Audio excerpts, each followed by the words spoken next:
Swastiastu. Perkenalkan, nama saya Nikoman Ayu Wijayanti dengan nomor peserta 201503287296. Saya mahasiswa PPG dalam jabatan kategori 1 gelombang 3 program studi pendidikan geografi tahun 2023 dari LPTK Universitas Pendidikan Ganesha. Pada hari ini, Senin 4 Maret 2024, melakukan praktik mengajar mata pelajaran geografi dengan materi jenis-jenis bencana di kelas 11 D2 SMA Negeri 1 Ubud. Om Santi Santi Santi Om. Selamat pagi. Pagi. Selamat pagi. Pagi, pagi, pagi, luar biasa. Apa kabar kalian hari ini? Mulai pelajaran hari ini, alangkah baiknya kita melakukan doa terlebih dahulu. Silakan ketua kelas pimpin doanya. Doa sana. Panganjali. Om Swastiastu. Sebelum memulai kegiatan pembelajaran hari ini, marilah kita berdoa. Menurut agama dan kepercayaan masing-masing, berdoa dimulai. Berdoa atas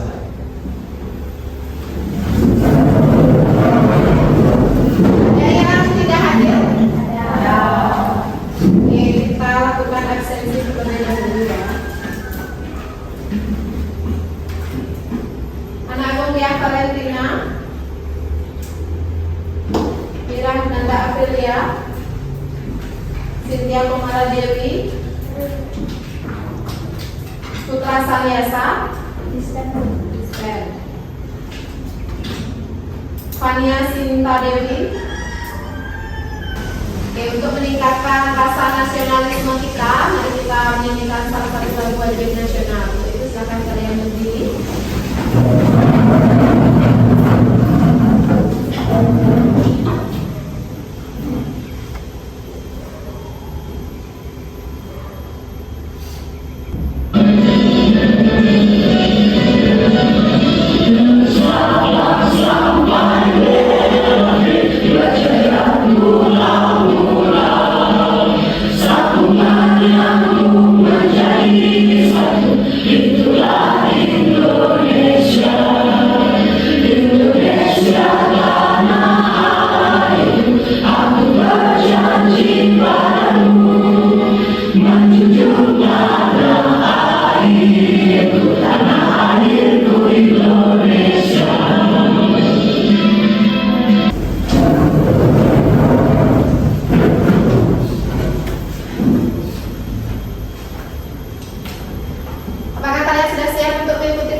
Gempa adalah pergeseran lempeng bumi yang menyebabkan getaran pada bumi.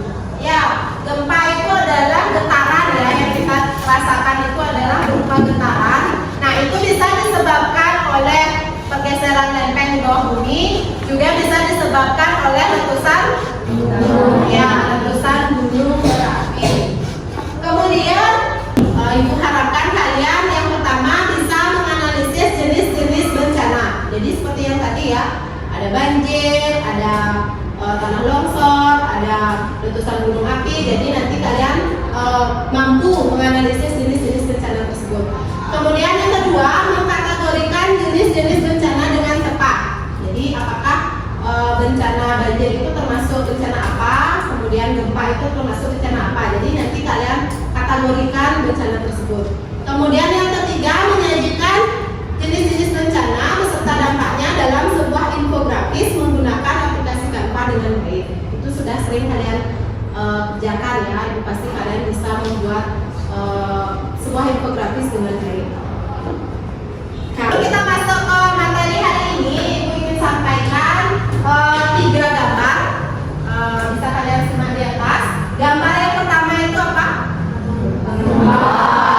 Ya, benar sekali ya. Gambar pertama itu adalah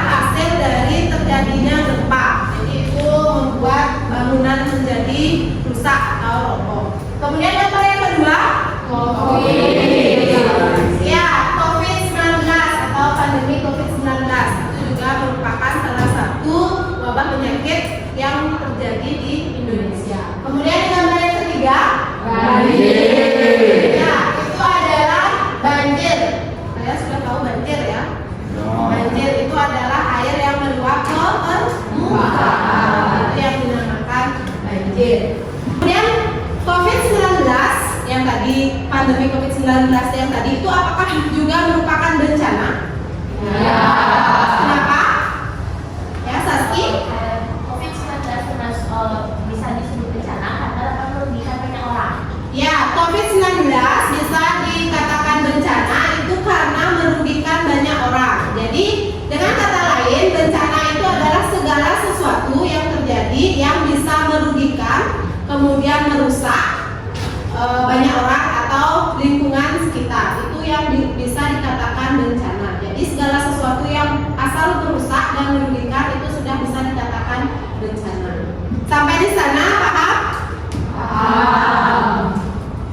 Ibu harapkan kalian yang pertama bisa menganalisis jenis-jenis bencana. Jadi seperti yang tadi ya, ada banjir, ada tanah longsor, ada letusan gunung api. Jadi nanti kalian mampu menganalisis jenis-jenis bencana tersebut. Kemudian yang kedua, mengkategorikan jenis-jenis bencana dengan tepat. Jadi apakah bencana banjir itu termasuk bencana apa, kemudian gempa itu termasuk bencana apa. Jadi nanti kalian kategorikan bencana tersebut. Kemudian yang ketiga, menyajikan jenis-jenis bencana beserta dampaknya dalam sebuah infografis menggunakan aplikasi Canva dengan baik. Itu sudah sering kalian kerjakan ya. Itu pasti kalian bisa membuat sebuah infografis dengan baik. Oke, pada pembelajaran kita hari ini kita akan belajar jenis-jenis bencana. Bisa kalian lihat pada gambar. Ada bencana kekeringan, kemudian ada bencana gunung berapi, kemudian ada angin puting beliung, kemudian ada tanah longsor dan lain sebagainya. Nah, itu jenis-jenis bencana yang akan kalian analisis.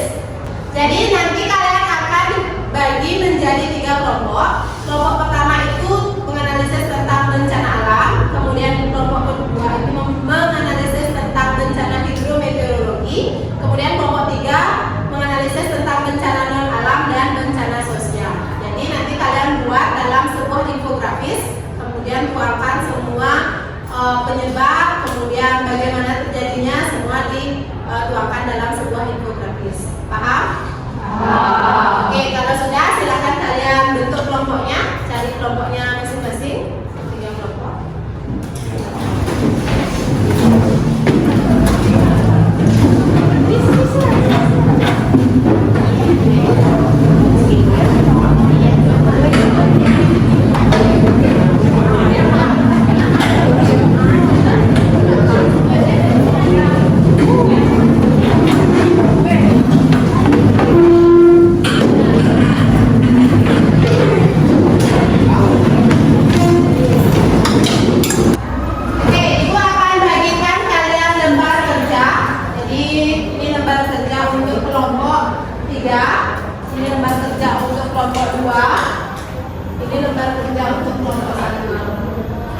Silakan dibaca petunjuknya, isi nama kelompok, anggota kelompok, dan bagian yang kalian dapat. Silakan dilingkari di bawahnya.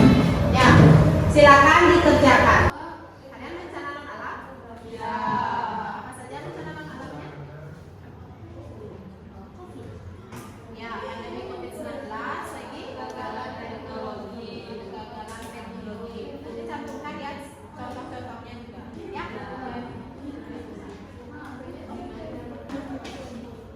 Dua sudah? Sudah berapa persen kerjaannya?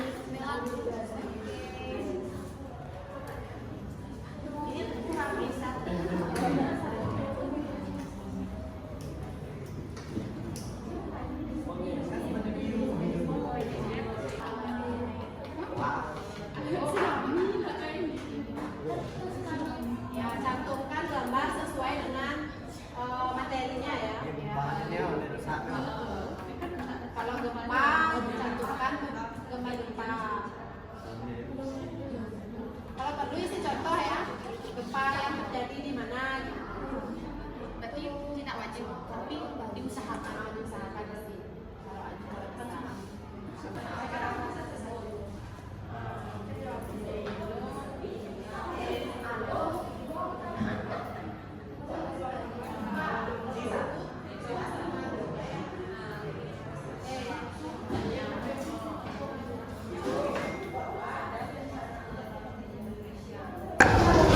Oke, sudah selesai?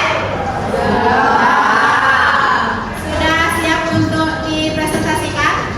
Oke, kalau sudah silakan kita mulai presentasi dari kelompok 1. Kelompok 1. Silakan. Kelompok 1 itu materinya tentang bencana geologi. Jadi silakan yang bertugas untuk presentasi silakan maju ke depan.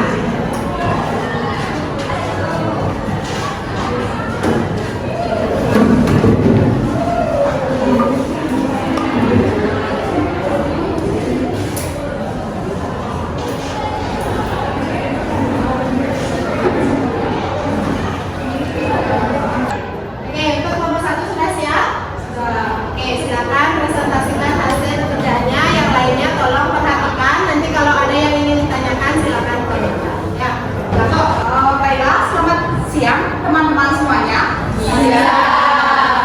Jadi kita langsung saja dari kelompok 1 akan mempresentasikan mengenai materi bencana geologi. Jadi bencana alam itu dibagi menjadi dua, yaitu bencana geologi dan juga bencana hidrometeorologi. Bencana geologi merupakan bencana yang terjadi akibat pengaruh tenaga dari dalam bumi atau endogen dan tenaga dari luar bumi atau eksogen. Di sini kami akan memaparkan 4 contoh bencana geologi. Yang pertama ada gempa.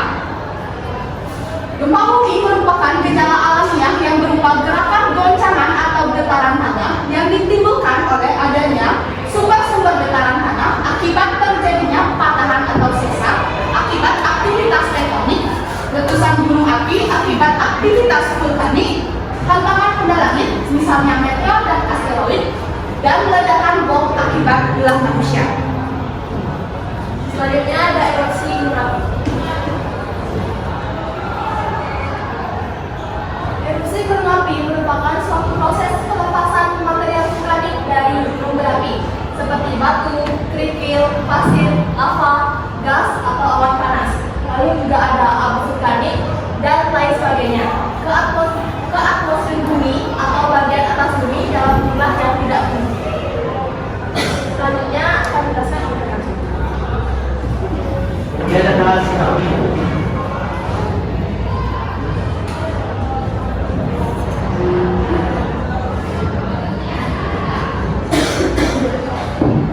Tsunami merupakan gelombang besar air laut yang dipicu oleh pusaran air karena adanya pergerakan efek di bawah dasar laut atau tanah longsor, erupsi gunung api, dan jatuhnya meteor.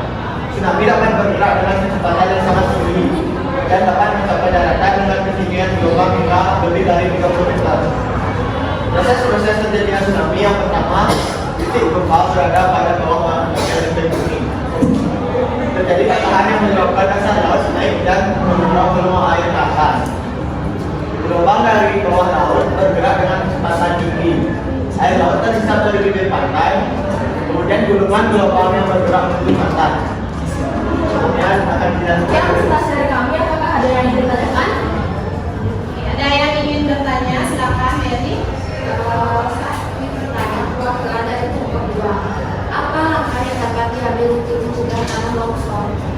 Langkah apa yang bisa diambil untuk mencegah terjadinya tanah longsor? Ada lagi yang ingin bertanya? Ya, lihat ini. Baik, izin bertanya, saya perwakilan dari kelompok 3 ingin bertanya material apa saja yang keluar dari perut bumi saat erupsi gunung api. Baiklah, terima kasih untuk pertanyaannya. Pertanyaan akan kamu dulu.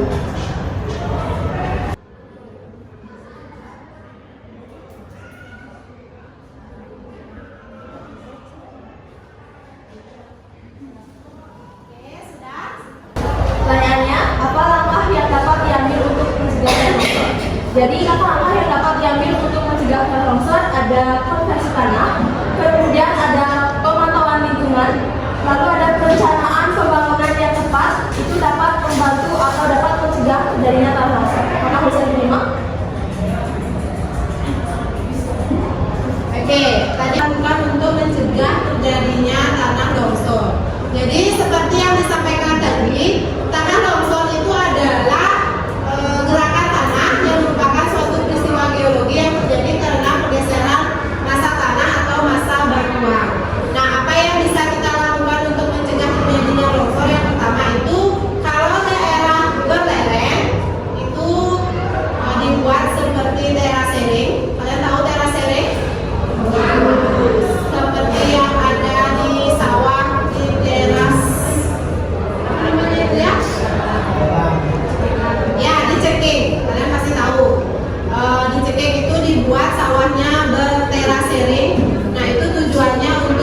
uraian dari perwakilan kelompok 3.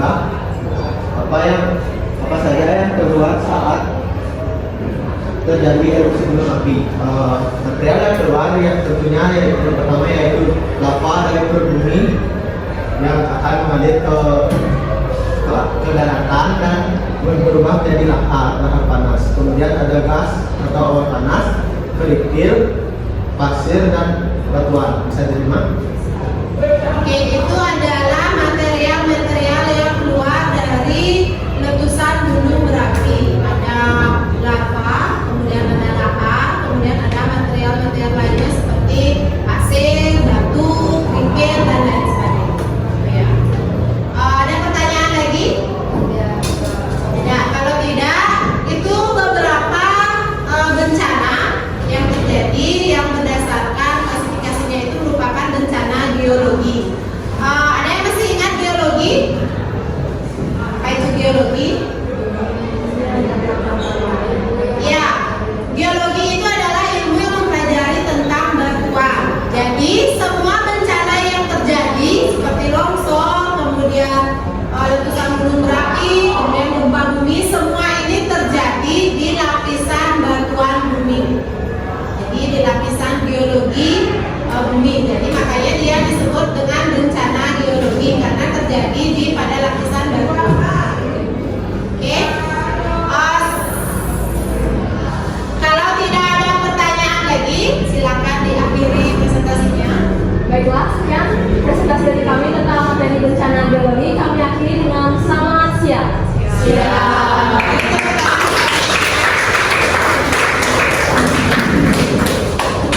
Oke, kelompok 2 akan menyampaikan tentang bencana hidrometeorologi. Jadi yang lainnya tolong didengarkan. Jadi nanti kalau ada pertanyaan silakan ditanyakan kepada kelompok yang presentasi. Ya, silakan mulai. Selamat siang semuanya. Siap. Hari ini kami dari kelompok 2 akan mempresentasikan tentang video meteorologi. Nah, langsung saja ke materinya. Jadi, video meteorologi adalah bencana yang diakibatkan oleh aktivitas cuaca seperti siklus hidrologi, curah hujan, temperatur, angin, dan kelembapan. Dikarenakan kondisi iklim di daerah Indonesia adalah berikut tropis, hal tersebut yang mempengaruhi terjadinya bencana hidrometeorologi. Nah, contoh bencana hidrometeorologi adalah banjir, angin puting beliung, dan kekeringan. Saya akan membacakan tentang banjir. Banjir adalah peristiwa mengenangkan air di area daratan yang Sebelum kami akhiri presentasinya, apakah ada pertanyaan dari kelompok lain? Oke, ada pertanyaan tentang bencana hidrometeorologi? Ya, silakan. Sebutkan contoh bencana hidrometeorologi. Contoh bencana yang terjadi yang dikatakan bencana hidrometeorologi. Apakah ada yang bertanya lagi?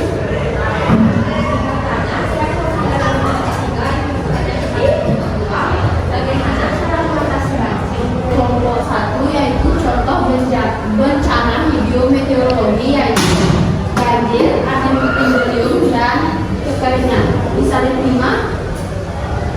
Oke, hidrometeorologi dari katanya itu terdiri dari kata hidro dan meteorologi.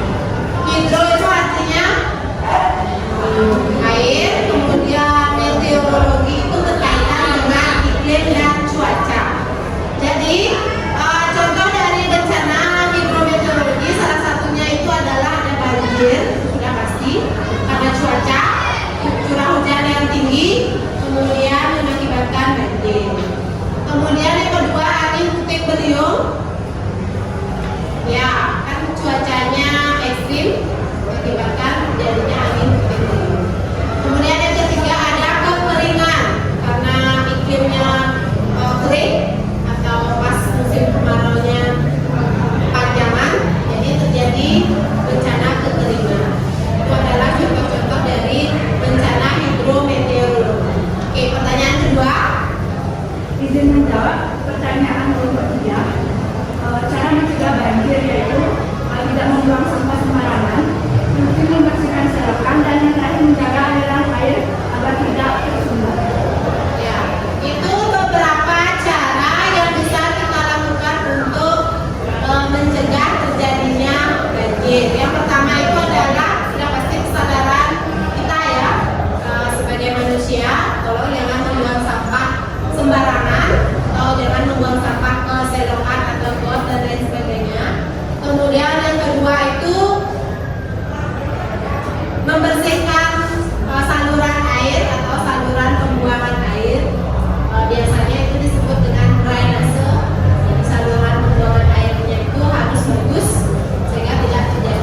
Ada pertanyaan lagi? Ya, kalau tidak silakan ditutup presentasinya. Sudah baik sekali. Sekian presentasi dari kelompok 2, kami akhiri dengan selamat siang. Ya.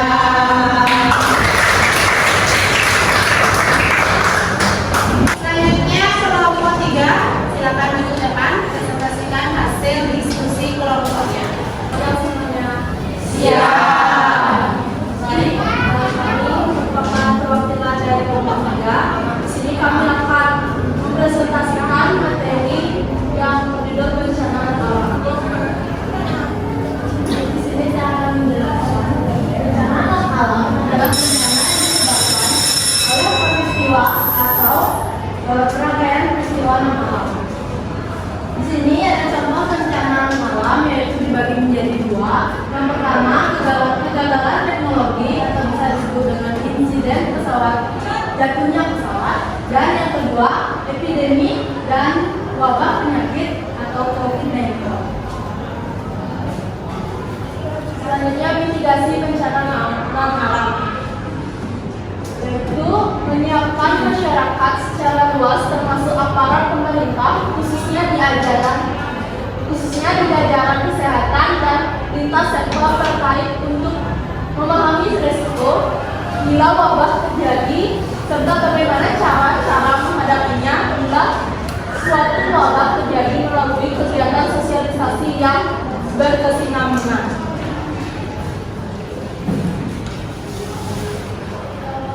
Baik, selanjutnya mitigasi bencana non alam.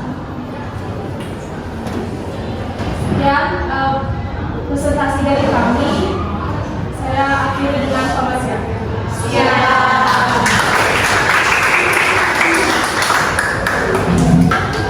Ada pertanyaan? Belum.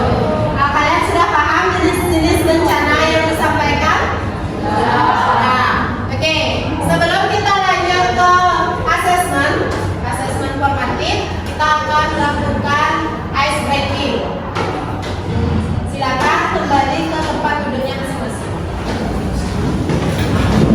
Nah, kalau ibu bilang mundur kalian maju, kalau ibu bilang maju kalian mundur.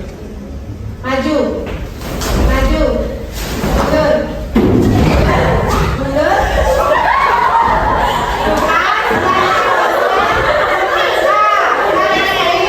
Lari sekali, karena kelihatan sudah tidak konsen sama di sana. Oke, fokus. Maju, maju, mundur, mundur. Ada yang tidak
19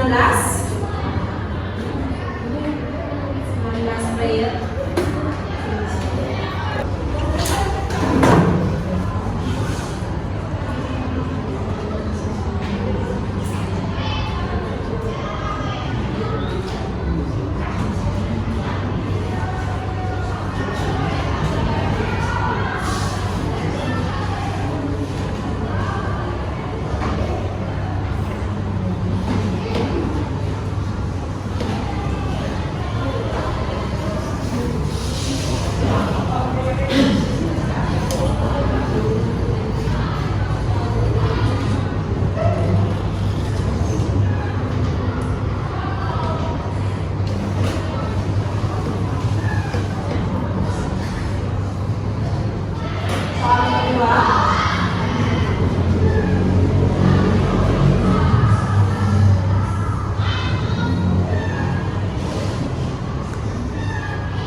Yang kedua ada Yanti, dan yang ketiga, yang pertama ada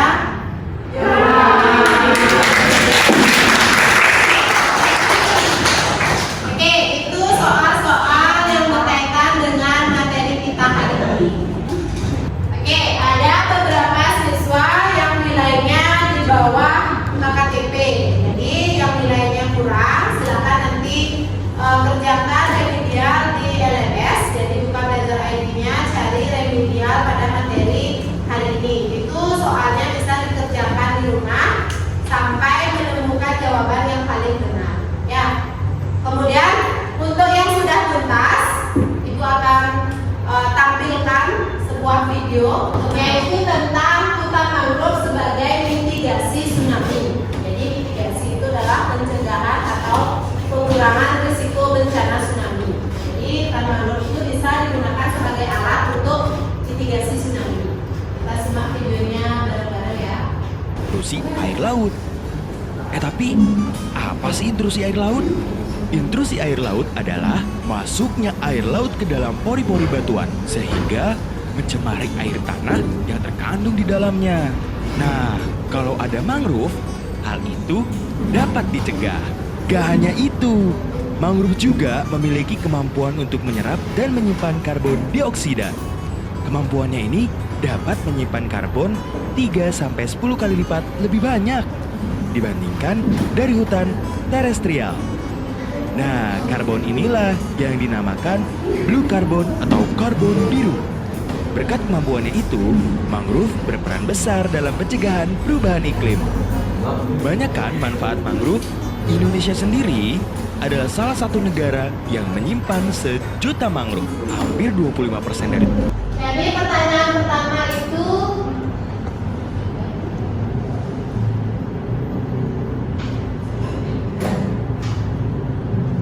perasaan kalian mengikuti pelajaran hari ini.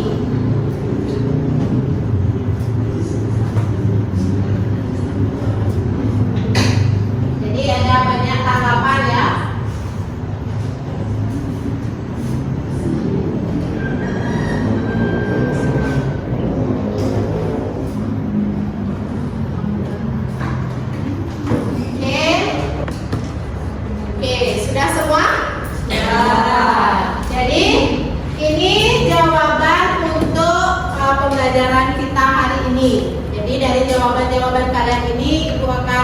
tingkatkan pembelajaran pada pertemuan berikutnya. Sebelum kita akhiri, ada pertanyaan? Belum. Kalau tidak, kita bertemu lagi pada pertemuan berikutnya, yaitu tentang materi mitigasi bencana. Jadi bencana-bencana yang kita sudah bahas tadi, kita akan cari mitigasi bencananya itu seperti apa pada pertemuan berikutnya. Oke? Oke, kalau tidak ada pertanyaan, kita akhiri sampai di sini. Silakan ketua kelas tutup pembelajaran hari ini.